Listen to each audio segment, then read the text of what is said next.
Hi hello ನಮಸ್ಕಾರ ಸ್ನೇಹಿತರೆ, welcome back to our YouTube channel. ಸ್ನೇಹಿತರೆ, ಇವತ್ತಿನ ಈ ವಿಡಿಯೋದಲ್ಲಿ ನಾವೇನಪ್ಪ ಅಂತಂದರೆ ಮಲ್ಲು ಜಮಖಂಡಿ ಅವರ ಒಂದು ಯೂಟ್ಯೂಬ್ ಚಾನಲ್ ಬಗ್ಗೆ ನೋಡ್ತಾ ಇದ್ದೀವಿ. ಅಂತಂದರೆ ನಾವು ಆ ಥರ ಒಂದು ಚಾನಲನ್ನು ಕ್ರಿಯೇಟ್ ಮಾಡಿಕೊಂಡು ಅವ್ರ ಥರನೇ ದುಡ್ಡು ಮಾಡ್ಬೋದಾ?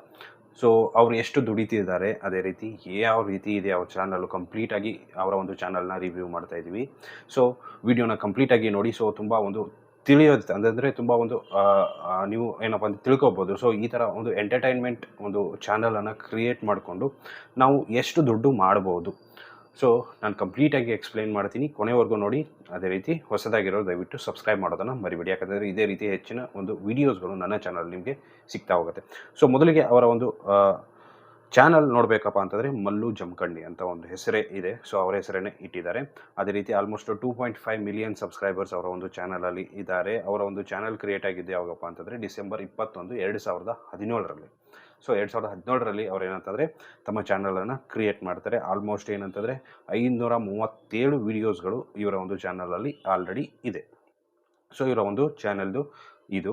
ಸೊ ಆಲ್ಮೋಸ್ಟು 1.1 ಬಿಲಿಯನ್ ಒಂದು ವ್ಯೂಸ್ ಇವರ ಚಾನಲ್ಗೆ ಇದೆ. ಸೊ ಇವರೇನಪ್ಪ ಅಂತಂದರೆ ಸ್ಟಾರ್ಟಿಂಗಲ್ಲಿ ಮೊದಲು ವಾರಕ್ಕೆ 2 ವಿಡಿಯೋ ಅಂತಲೇ ಹಾಕ್ತಿದ್ರು, ಗುರುವಾರ ಭಾನುವಾರ. ಸೊ ವಾರಕ್ಕೆ 2 ವಿಡಿಯೋ ಹಾಕ್ತಿದ್ರು. ಅದೇ ರೀತಿ ಇವಾಗ ಬರ್ತಾ ಏನಪ್ಪ ಅಂತಂದರೆ ವಾರಕ್ಕೆ 1 ವಿಡಿಯೋನ ಮಾತ್ರ ಹಾಕ್ತಾಯಿದ್ದಾರೆ. ಯಾಕಂತಂದರೆ ಅವರ ಒಂದು ಫಿಲ್ಮ್ ಆಗಿರ್ಬೋದು, ಸೊ ಮೂವೀಸ್ ಎಲ್ಲ ಮಾಡ್ತಿದ್ದಾರೆ. ಸೊ ಹಾಗಾಗಿ ಟೈಮ್ ಸಿಕ್ಕಾಗ ಏನಪ್ಪ ಅಂತಂದರೆ ಭಾನುವಾರ ಒಂದು ಫಿಕ್ಸ್ ಆಗಿ ಒಂದು ವಿಡಿಯೋನ ಹಾಕ್ತಾ ಇರ್ತಾರೆ. ಸೊ ಅವ್ರದ್ದೇನಪ್ಪ ಅಂತಂದರೆ ಆಲ್ಮೋಸ್ಟ್ ಒಂದು ಲಾಸ್ಟ್ 14 ದಿನಗಳದ್ದು ಒಂದು ಕಂಪ್ಲೀಟ್ ಅನಾಲಿಟಿಕ್ಸನ್ನ ನಾನು ನಿಮಗೆ ಹೇಳ್ತೀನಿ. ಸೊ ಒಂದು ಸರಾಸರಿ ಇರುತ್ತೆ. ಸೊ ಎಕ್ಸಾಕ್ಟಾಗಿ ಇರಲ್ಲ, ಸರಾಸರಿ ಇರುತ್ತೆ. ಆಲ್ಮೋಸ್ಟ್ 20,000 ಸಬ್ಸ್ಕ್ರೈಬರ್ಸ್ ಅವರಿಗೆ ಆಗಿದ್ದಾರೆ 14 ದಿನದಲ್ಲಿ. ಅದೇ ರೀತಿಯಾಗಿ ಅವರ ಒಂದು ವ್ಯೂಸ್ ಏನಪ್ಪ ಅಂತಂದರೆ 14 ಮಿಲಿಯನ್ ವ್ಯೂಸ್ ಅವರಿಗೆ ಬಂದಿದೆ. ಅದೇ ರೀತಿ ಅವರ ಒಂದು ಅರ್ನಿಂಗ್ ಅಂದರೆ ಸರಾಸರಿ ಅರ್ನಿಂಗ್ ನೋಡ್ಬೋದಪ್ಪ ಅಂತಂದರೆ 3.6K ಇಂದ ಹಿಡಿದ್ಬಿಟ್ಟು 58K ವರೆಗೂ ಬರುತ್ತೆ. ಅಂದರೆ ಮಿನಿಮಮ್ $3,800 ಅವರಿಗೆ 100% ಆಗಿ ಸ್ಟಾರ್ಟಿಂಗಲ್ಲಿ ಬಂದೇ ಬರುತ್ತೆ. ಸೊ ಇದು ಹೆಚ್ಚು ಕಮ್ಮಿ, ಯಾಕಂದರೆ ಎಕ್ಸಾಕ್ಟಾಗಿ ಹೇಳೋಕ್ಕಾಗಲ್ಲ, ಯಾರೂ ಹೇಳೋಕ್ಕಾಗಲ್ಲ ಇಷ್ಟೇ ಬರುತ್ತೆ ಅಂತ. ಸೊ ಇವರೇನಪ್ಪ ಅಂತಂದರೆ ಸ್ಟಾರ್ಟಿಂಗ್ 2017ರಿಂದ ಏನು ಮಾಡ್ಕೊತ ಬಂದಿದ್ದಾರಪ್ಪ ಅಂತಂದರೆ ಇವರ ಒಂದು ಕಾಮಿಡಿ ವೀಡಿಯೋಸ್ಗಳನ್ನೇ ಮಾಡ್ಕೊತ ಬಂದಿದ್ದಾರೆ. ಸೊ ಇವಾಗಿನ ಒಂದು ರೀಸೆಂಟ್ ಅಂತಂದರೆ ಇವಾಗ ಹೊಸದಾಗಿ ನೀವು ಕ್ರಿಯೇಟ್ ಮಾಡಿಕೊಂಡು ದುಡ್ಡು ಅರ್ನ್ ಮಾಡ್ಬೋದಾ? 100% ಆಗಿ ದುಡ್ಡನ್ನು ಮಾಡ್ಬೋದು ನೀವು. ಯಾಕಂತಂದರೆ ಎಂಟರ್ಟೈನ್ಮೆಂಟಲ್ಲಿ ನಮ್ಮ ಕನ್ನಡದಲ್ಲಿ 100% ಆಗಿ ರ್ಯಾಂಕ್ ಆಗುತ್ತೆ. ಯಾಕಂತಂದರೆ ನಮ್ಮ ಒಂದು ಜನ ಏನಿದ್ದಾರೆ ಎಂಟರ್ಟೈನ್ಮೆಂಟನ್ನು ಜಾಸ್ತಿ ನೋಡ್ತಾರೆ.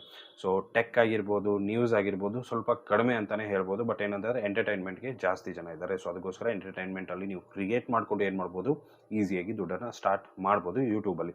ಬಟ್ ಏನಂತಂದರೆ ವ್ಯೂಸ್ ಇದೆ, ಯಾವುದೇ ರೀತಿಯ ಪ್ರಾಬ್ಲಮ್ ಇಲ್ಲ. ವ್ಯೂಸ್ ಇರೋದ್ರಿಂದ ಅಷ್ಟೋ ದುಡ್ಡು ಬರುತ್ತೆ. ಸೊ ದುಡ್ಡು ಕಡಿಮೆ ಬರುತ್ತೆ, ಬಟ್ ಏನಂತಂದರೆ ವ್ಯೂಸ್ ಇರೋದ್ರಿಂದ ಯಾವುದೇ ಥರದ ಏನು ಅನಿಸಲ್ಲ.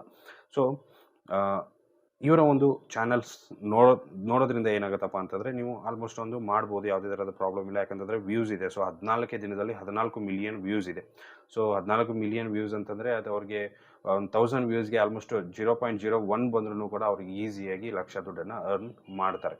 ಸೊ ಅದೇ ರೀತಿ ನೀವು ಕೂಡ ಏನು ಮಾಡ್ಬೋದು, ಈಸಿಯಾಗಿ ಅರ್ನ್ ಮಾಡ್ಬೋದು ಅಂತ ಹೇಳೋದಕ್ಕೆ ಇಷ್ಟಪಡ್ತೀನಿ. ಸೊ ಯಾರೆಲ್ಲ ಇಂಟ್ರೆಸ್ಟ್ ಇದ್ದೀರಾ ಒಂದು ಎಂಟರ್ಟೈನ್ಮೆಂಟ್ ಚಾನಲ್ನ ಕ್ರಿಯೇಟ್ ಮಾಡೋದಕ್ಕೆ, ಹೋಗ್ಬಿಟ್ಟು ಕ್ರಿಯೇಟ್ ಮಾಡಿಕೊಂಡು ವೀಡಿಯೋಸ್ನ ಅಪ್ಲೋಡ್ ಮಾಡೋದಕ್ಕೆ ಶುರು ಮಾಡಿ ಅಂತ ಹೇಳೋದಕ್ಕೆ ಇಷ್ಟಪಡ್ತೀನಿ. ಸೊ ಇಷ್ಟು ಇವತ್ತಿನ ವೀಡಿಯೋ ಸ್ನೇಹಿತರೆ. ವಿಡಿಯೋ ಇಷ್ಟ ಆಗಿದೆ ಅಂದ್ಕೊಂಡಿದ್ದೀನಿ. ಇಷ್ಟ ಆಗಿದ್ರೆ ಲೈಕ್ ಮಾಡಿ, ಶೇರ್ ಮಾಡಿ, ಸಬ್ಸ್ಕ್ರೈಬ್ ಮಾಡೋದನ್ನು ಮರಿಬೇಡಿ. Thank you so much.